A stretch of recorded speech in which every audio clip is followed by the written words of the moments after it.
বিসমিল্লাহির রহমানির রহিম।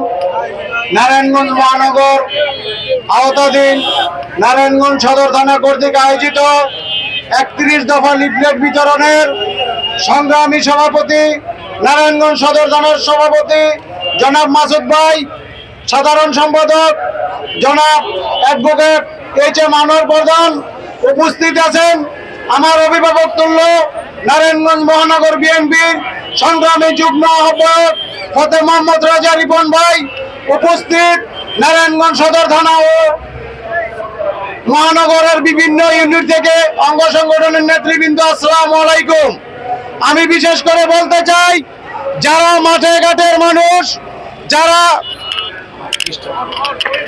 যারা মাঠে ঘাটের মানুষ তাদেরকেই ধানের শীষ দিয়ে মূল্যায়ন করবেন।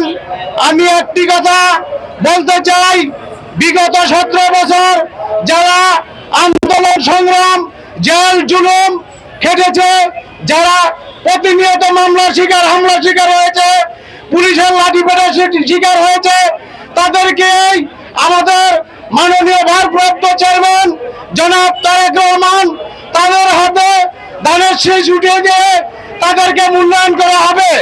আমি এটি দৃঢ়ভাবে আমি নারায়ণগঞ্জ সদর থানার পক্ষ হতে বিশ্বাস করি। কারণ এখন ইতিমধ্যে আমরা দেখতে পাচ্ছি, যারা 16 বছর সরকারের সাথে আঘাত করেছে, সরকারের ছায়াতলে থেকেছে, সরকারের আচরণ নিচে থেকেছে, এখনো তারা পায়তারা শুরু করেছে আওয়ামী লীগকে পুনঃপ্রতিষ্ঠিত করার জন্য। তারা আওয়ামী লীগের মিশন সাকসেস করার জন্য তাদের টাকা পয়সা নিয়ে তারা মাঠে নেমেছে।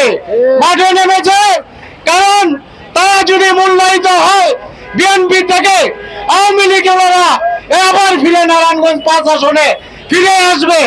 আমি সবিনয় অনুরোধ করব, আমাদের ভারপ্রাপ্ত চেয়ারম্যান মাননীয় চেয়ারম্যান জনাব তারেক রহমান, যারা জেল জুলুম কেটেছেন তাদেরকে সঠিক মূল্যায়ন করে নারায়ণগঞ্জের 5 আসনের ধানের শীষের কান্ডারি তাদেরকে নমিনেশন দিয়ে 5 আসন থেকে এমপি বানিয়ে আমাদেরকে তৃণমূল নেতা কর্মীদের মূল্যায়িত করবেন। এ বলে আমি আমার সংক্ষিপ্ত বক্তব্য শেষ করছি। আসসালামু আলাইকুম।